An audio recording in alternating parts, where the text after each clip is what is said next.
उत्तर प्रदेश के फतेहपुर में राष्ट्रीय सड़क सुरक्षा माह 2026 का आज भव्य और सार्थक समापन हुआ। एक साफ संदेश के साथ सड़क पर परवाह ही सबसे बड़ी सुरक्षा है।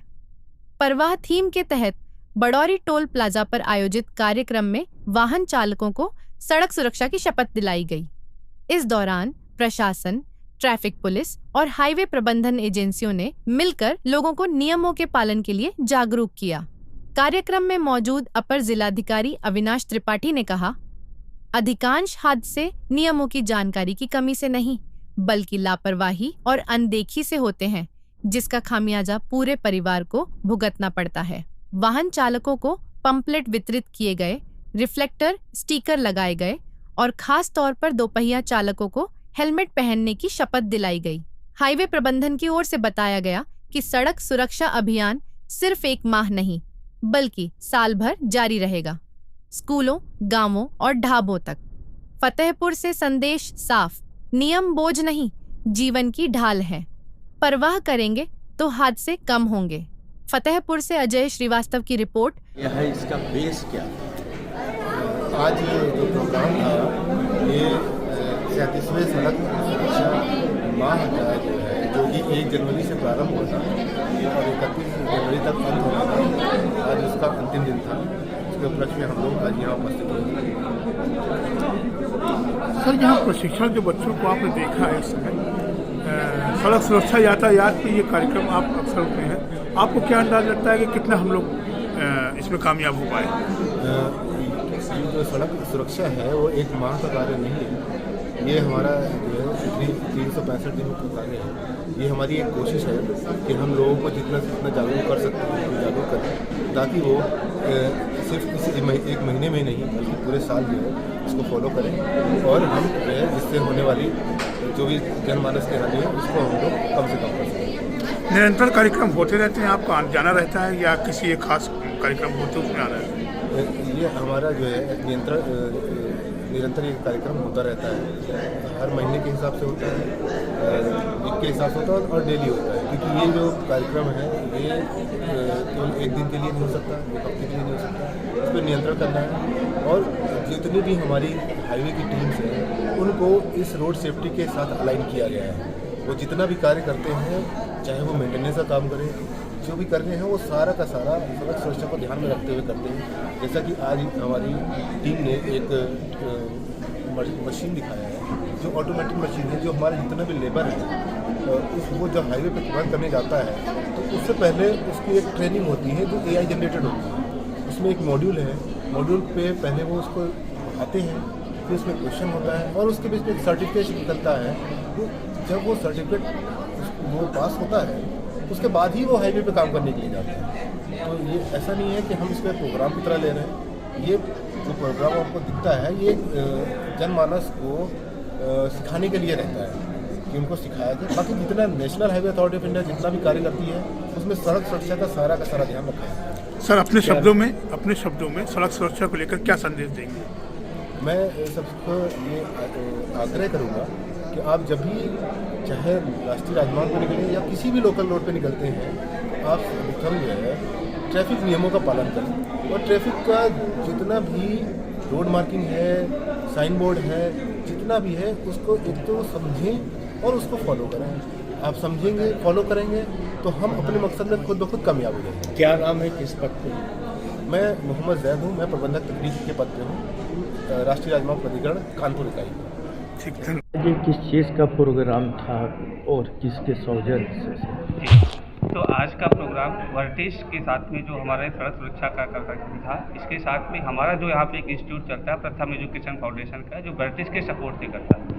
और यहाँ पे जो हम कार्यक्रम करते हैं, यहाँ के जो हमने अभी 4 ब्लॉक पे फोकस करते हुए काम किया है प्रथम एजुकेशन फाउंडेशन की मदद से। यहाँ पे जो 18 साल के ऊपर के यूथ होते हैं, जो लड़कियाँ होते हैं, लड़के होते हैं, जो बेरोजगार होते हैं, ऐसे यूथ को हम लोग चिन्हित करते हैं गाँव में जाके और उनको यहाँ पे 45 दिन की ट्रेनिंग देने के बाद उनको रोजगार से जोड़ना चाहते हैं। और जब उनको ट्रेनिंग कंप्लीट होती है तो उनको ट्रेनिंग के काम जब कंप्लीट होता है तो उनको एक सर्टिफिकेशन देते हैं और मानी जानी कंपनियां जो हमारे पास होती हैं उनको हम रोजगार से जोड़ने का प्रयास करते हैं, जिससे जिससे भारत एक विकसित देश हो बन सके और भारत में जो बेरोजगारी है उसके दर स्तर कम होता जाए। जो प्रशिक्षित विद्यार्थी आपके होते हैं जी। ट्रेनिंग के बाद उनको किन क्षेत्रों में जॉब के लिए भेजा जाता है? यस, तो यहाँ पे जो हम लोग ट्रेनिंग दे रहे हैं वो बिल्डिंग का है। बिल्डिंग का जो हमारे पास एक स्ट्रक्चर होते हैं वो बड़ी बड़ी कंपनियाँ होती है जहाँ पे कुछ बहुत सारे मैन्युफैक्चरिंग की चीज़ें होती है, जहाँ पे काम होते हैं वहाँ पे उनको एज ए हेल्पिंग या फिर वहाँ पे असिस्टेंट के रूप में शुरुआत की जॉब मिलती है। वहाँ पे उनको रहने की व्यवस्था होती है, वहाँ उनको ESIC PF इन सारी सुविधाओं के साथ में जोड़ा जाता है ताकि उनके भी परिवार के ऊपर आर्थिक चीज़ें हो सके। नहीं, सवाल अभी हमारा नहीं पूरा हुआ। हम ये कहना चाह रहे हैं कि जो बच्चे प्रशिक्षण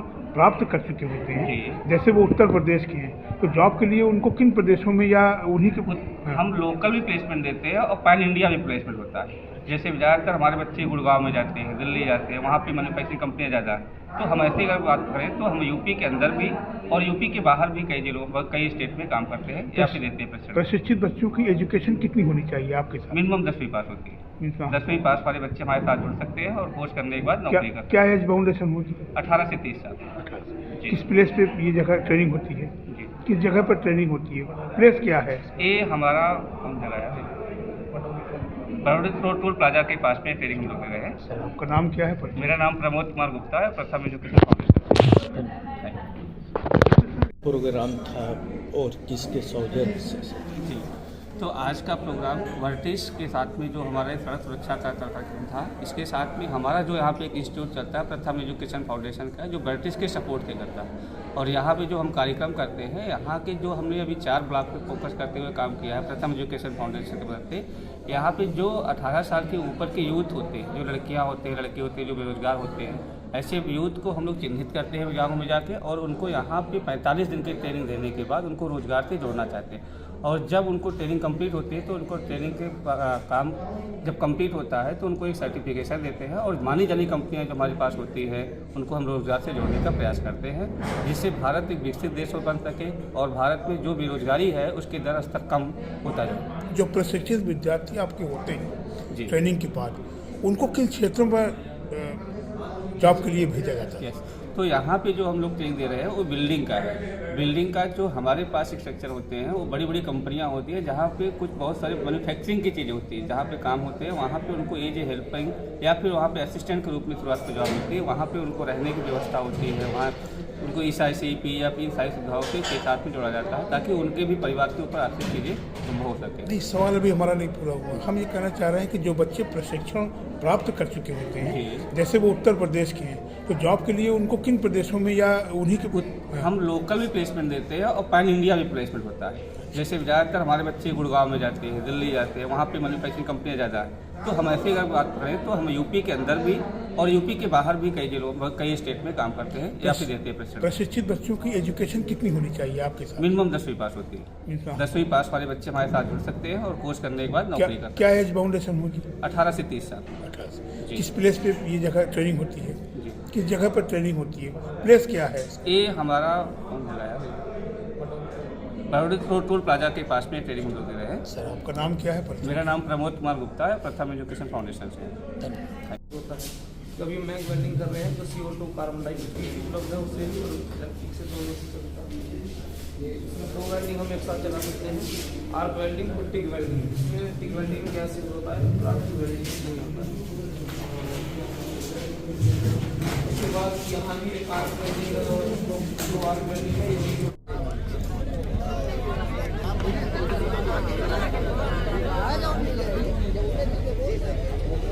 हेलो, दिव्यांशी श्रीवास्तव आपके सामने एक गीत प्रस्तुत करने जा रहे हैं। उनके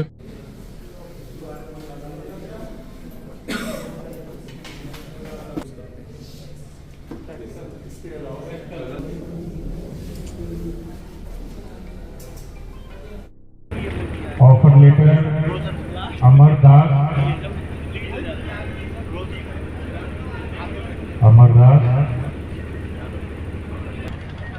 इसके बाद साजद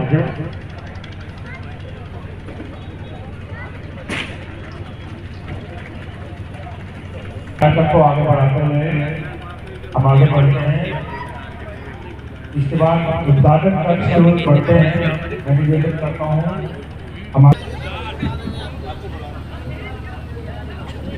अभी थोड़ा सक्षम जहाँ पर ट्रेनिंग मिलती है, सिखाया जाता है, उसके उद्घाटन की ओर रूप की ओर हम लोग आगे बढ़ रहे हैं।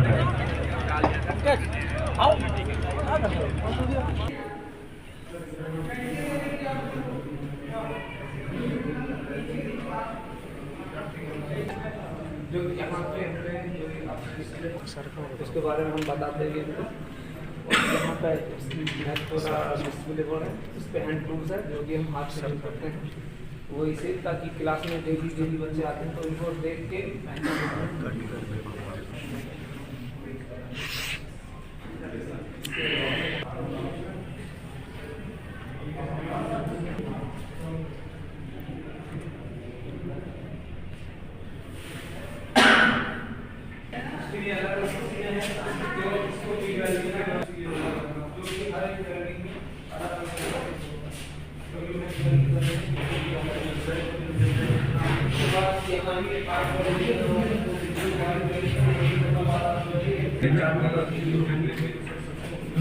और इधर भी है एक हमारा और जो कि आगे में इसका एक और चीज लगा हुआ इधर भी हमारे जो सेफ्टी हेलमेट का ऑलरेडी जो बैटरी है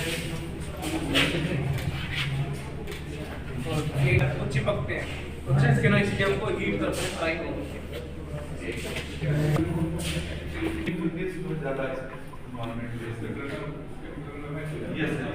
हमारे पास 3 ट्रेनर हैं जो प्रैक्टिकल के लिए, एक हमारे ब्रीथिंग है, एक और ट्रेनर ये कंप्यूटर ट्रेनर है सब। अब तीसरे फीमेल ट्रेनर है जो फीमेल हैं जो बिल्डिंग रिपोर्ट फीमेल ट्रेनर हमारे जिन्होंने ITI CPS बिल्डिंग से वो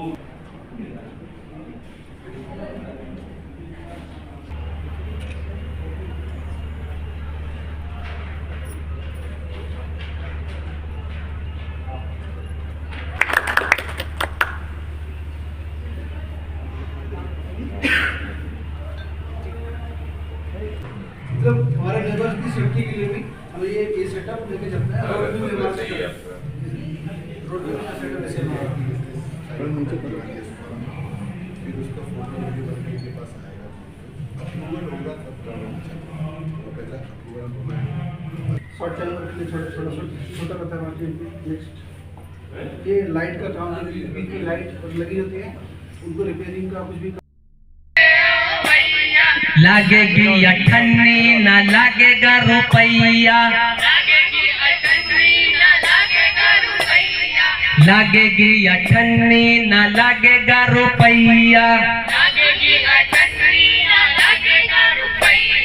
चले आओ चले आओ चले आओ भैया, चले आओ चले आओ चले आओ भैया, लागेगी अठन्नी न लागेगा रुपैया, भैया जी तुम भी आना संग भाभी मैया, भैया जी तुम भी आना संग भाभी मैया, भैया जी तुम भी आना संग भाभी मैया,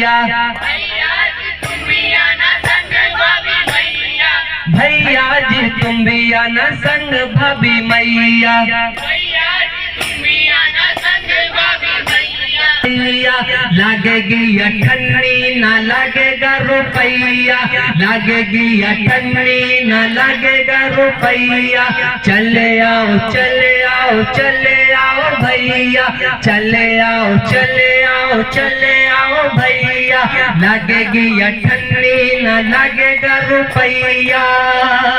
अरे आज देखो फिर से आ गई नाटक वाली टोली, आज देखो फिर से आ गई नाटक वाली टोली, सुनो सुनो भाई सुनो सुनो सुनो हमारी बोली, सुनो सुनो भाई सुनो सुनो सुनो हमारी बोली, सुनो सुनो भाई सुनो सुनो सुनो हमारी बोली, सुनो सुनो भाई सुनो सुनो सुनो हमारी बोली। नाटक हमने सीखा है नाटक हम दिखाएंगे, नाटक हमने सीखा है नाटक हम दिखाएंगे, नाटक हमने सीखा है नाटक हम दिखाएंगे, नाटक हमने सीखा है नाटक हम दिखाएंगे, दिमाग की बत्तियों को खोल के हम जाएंगे, दिमाग की बत्तियों को खोल के हम जाएंगे, चले आओ चले आओ चले आओ चले आओ चले आओ चले आओ भैया।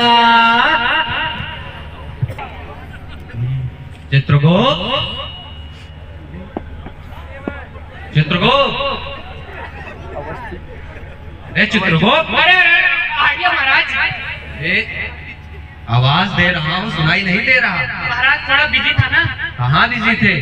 थोड़ा काम आ जाता है कभी कभी। अच्छा, तो आज देख मैं कैसा लग रहा हूँ? महाराज आज तो आप बहुत अच्छे लग रहे हैं। तो अच्छा लगा भाई, जनता जनार्दन को भाई मेरा इंट्रोडक्शन दो। इंट्रोडक्शन? अरे अभी देता हूँ। तो सभी को मेरा नमस्कार। मैं हूँ चित्रगुप्त, जो हवा की तरह तेज, सूर्य की तरह कर्मठ, बहुत ही मेहनती, पूरे यमलोक का भार उठाने वाला, और ये है यमराज। मतलब तुम्हारा इतना बड़ा, मेरा ये है यमराज। अरे महाराज जो चित्रगुप्त, अरे महाराज नाम भूल जाते हैं। नाम यार कहाँ से याद रहेगा, तू इतना बड़ा इंट्रोडक्शन अपना ही दे दिया। अच्छा तो चलो कुछ खेल खेलते हैं। अरे महाराज खेल क्या, मैं तो कह रहा हूँ आपने इतना वर्कलोड बढ़ा रखा है, क्या मैं करूँ बताइए ना। आप सैलरी दे रहे हैं मेरी। अच्छा हाँ, सैलरी नहीं देता? अरे खाना सैलरी सबको देता हूँ चित्रगुप्त, तुम्हें खाना 2 रोटी 1 प्याज और आधा चम्मच नमक। अरे भैया ये कोई खाना होता है? कभी कभी तो मुझे लगता है इनके भैंसे का खाना और मेरा खेलना है यार चित्रगुप्त। अच्छा खेलो, है ना, मजा आए। तो खेलते हैं ना थोड़ा प्यार। अरे चित्रगुप्त संभालो भाई इसको। अरे अब मैं उठ पाऊंगा?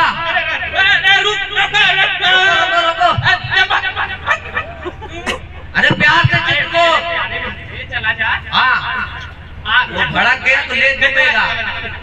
चला गया मैंने। ये बताया जी महाराज, ये बता, अबे ये खुला कैसे? अरे महाराज क्या बताऊं, यमलोक में इतनी भीड़ आ गई, इतनी भीड़ कि भैंसे के तबेले को खाली करना पड़ा, वहाँ पर लोगों को शिफ्ट करना पड़ा, तभी तो वैसा इधर उधर टहल रहा है। यार ये बता, ये लोग इतने आ कहाँ से रहे? अरे महाराज लगेगा ना, थोड़ा सा इंतजार करिए।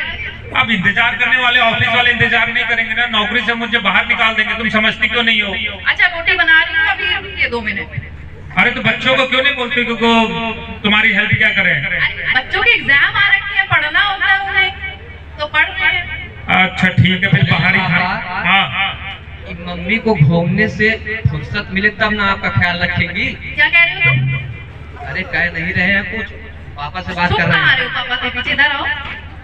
दिन तो मोहल्ले भर में टहलती हुई आंटियां लोग से बात करते आती है, घर पे आएंगे तो पापा तो बहुत टाइम लग जाएगा। अच्छा ठीक है, हम बाहर ही कहीं देख लेते हैं। ठीक है। अच्छा बेटा ये बताओ कि तुम अपने जीवन में क्या करने वाले हो?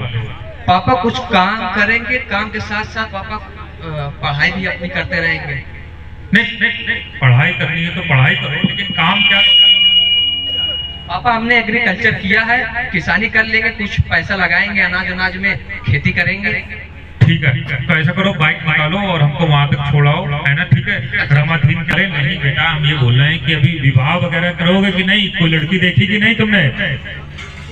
हाँ पापा कर लेंगे शादी भी।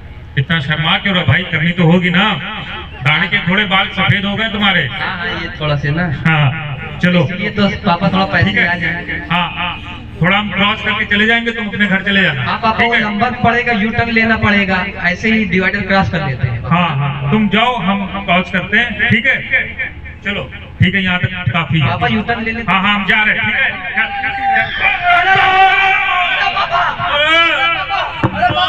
पापा को गाड़ी वाले ने टक्कर मार दी। पापा, अरे पापा, अरे भाई कोई हेल्प करो भाई, अरे भाई हेल्प करो, आप लोग देख रहे हो। पापा अरे एम्बुलेंस को कॉल करो भाई, पापा एम्बुलेंस को कॉल करो भाई, पुलिस को कॉल करो भाई, अरे 1033 पे कॉल करो भैया। पापा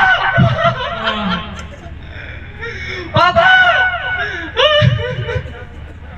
पापा एम्बुलेंस। अरे भाई इतने लोग खड़े खड़े तमाशाई बने, क्या देख, कोई तो कॉल करो, अरे मदद के लिए आओ भैया। पापा पापा पापा पापा, अरे भैया मैं 033 पे कॉल करूंगा। कॉल करिए भैया। रुको रुको हम अरे 03 काट करो, काट करो। अरे भैया, अरे हेल्प करिए भैया, अरे हेल्प करिए, बहुत खून निकल रहा है। पापा पापा जल्दी करिए भैया। पापा अरे करिए, कोई लोग तो करिए भैया, जल्दी से करिए मुझे। पापा पापा देखिए भैया, चिंता मत कीजिए, 10 कॉल कर दिया, एम्बुलेंस तुरंत आ जाएगी, है ना। थोड़ा इतना खून रोके, देखिए ब्लड बह रहा है वहाँ से। पापा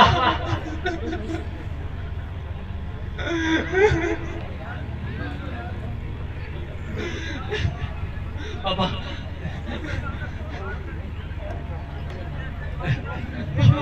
अरे ले चलिए हॉस्पिटल, ले चलिए इनको। पापा इनको चोट ज्यादा लगा है, हॉस्पिटल ले जाना, हॉस्पिटल पे ले जाना, ब्लडिंग हो रही, ले चलिए भैया। भैया मदद के लिए आइए, लेके आइए भैया, जल्दी आइए, जल्दी आइए भैया। आराम।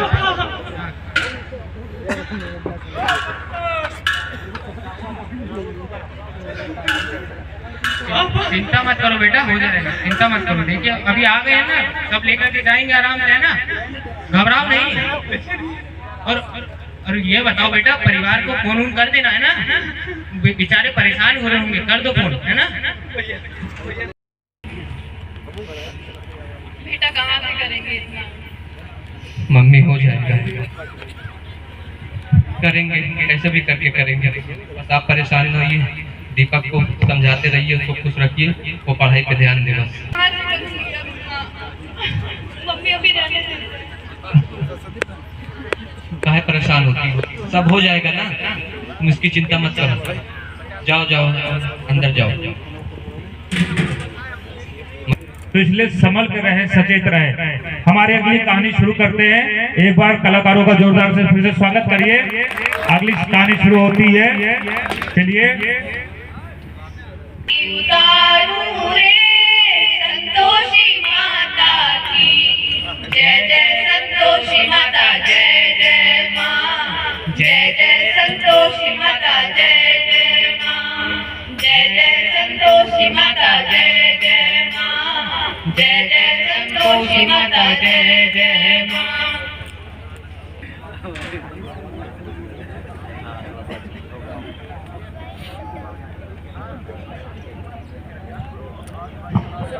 नशा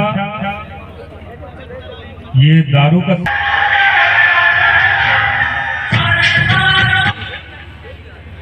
मैं हूँ व्यसनराज। आज कोई भी ऐसा व्यक्ति नहीं जो मुझे न जानता हो, सभी के दिलों पर मेरा ही साम्राज्य है।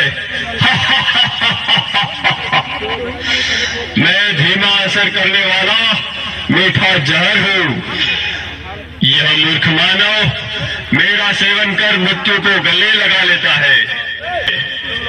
मैंने इंसान को हैवान बना दिया। स्पीकर का थोड़ा सा सही से देखिए, बीच में आप व्यवधान नहीं आना चाहिए।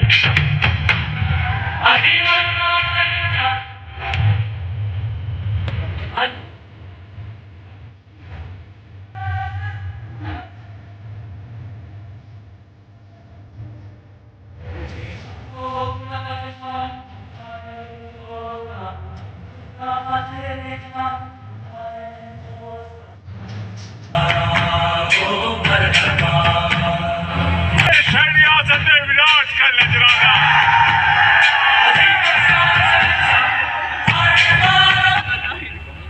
मुझे, मैं हूँ व्यसनराज। आज कोई भी ऐसा व्यक्ति नहीं जो मुझे न जानता हो, सभी के दिलों पर मेरा ही साम्राज्य है। मैं धीमा असर करने वाला मीठा, मैंने ही परिस्तान को कब्रिस्तान बना दिया है। सारे अस्पताल मेरे ही बदौलत मरीजों से भरे पड़े हैं। मैंने इंसान को हैवान बना दिया है। चारों ओर मेरा ही बोलबाला है। नहीं है, डगर है मुश्किल कठिन सफर है, मगर मुसाफिर जगह नहीं है। डगर में किसी पेड़ पे वो पेड़ झुक जाएंगे, स्वतः ही वो पेड़ झुक जाएंगे। आके बैठे हैं पहली सफ में, जरा सा कुदरत ने प्यार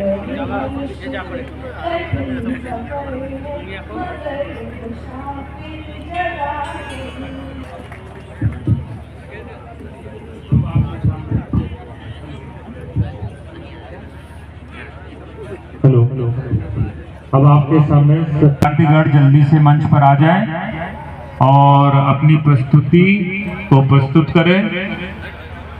नुक्कड़ नाटक की टीम जो सड़क सुरक्षा पर, मैं विद्यार्थियों से निवेदन करता हूं जल्दी से मंच पर उपस्थित होकर अपने कार्यक्रम की प्रस्तुति करें।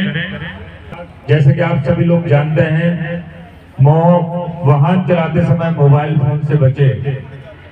वाहन चलाइए लेकिन मोबाइल का यूज मत करिए। ये बात अक्सर देखी गई है, करिएगा, क्योंकि जैसा आपको पता है कि एक भूल एक चूक ना होने दे। तो वो दुर्घटना बड़ी भयंकर होती है, सड़क सुरक्षा जीवन के लिए होती है। सड़कों पर सड़क सुरक्षा नियम तुम्हें हम आज बताते हैं। सड़कों पर ट्रैफिक दफ्तर के अफसर हमें नियम बताते हैं। क्या? हेलमेट हेलमेट सर पे हो सेट, हेलमेट हेलमेट सर पे हो सेट, हेलमेट से जीवन सड़कों पर अक्सर दुर्घटना होती है। बहुत बहुत धन्यवाद। आशा करते हैं कि आपको हमारे नाटक के माध्यम से समझ आया होगा। आप अपने बच्चों, अपने बुजुर्ग ऑफर लेकर अमरदास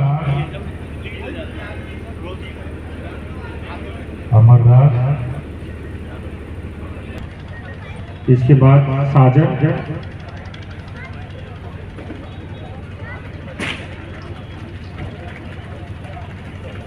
को आगे बढ़ाते हुए हम आगे बढ़ते हैं।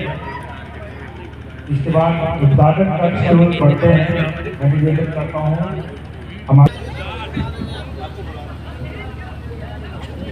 अभी थोड़ा सक्षम जहाँ पर ट्रेनिंग मिलती है, सिखाया जाता है, उसके उद्घाटन की ओर, रूम की ओर हम लोग आगे बढ़ रहे हैं।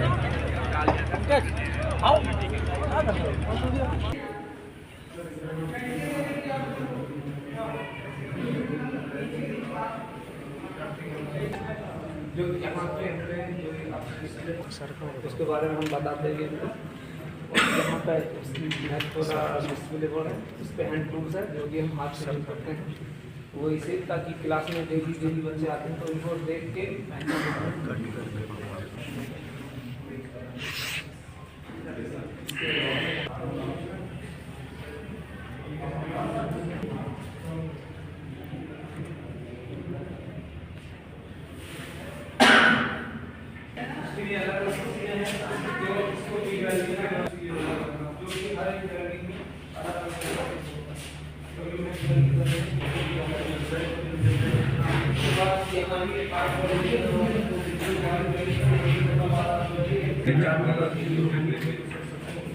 और इधर भी है एक हमारा और जो कि आगे में इसका इधर भी है हमारे जो सेफ्टी हेलमेट का जो बैठे और ये कुछ चिपकते हैं तो इसके ना इसलिए हमको हीट करते हैं फ्राई हो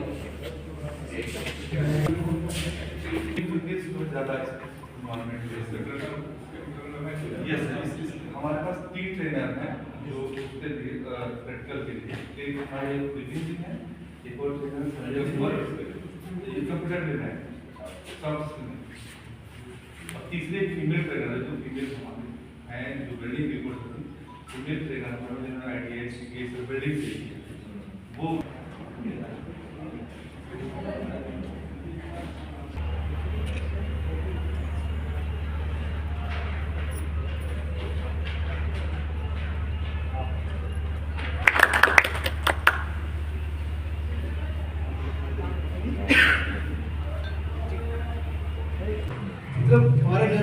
सेफ्टी के लिए भी हम ये सेटअप लेके चलते हैं। रोड भी निर्माण सेटअप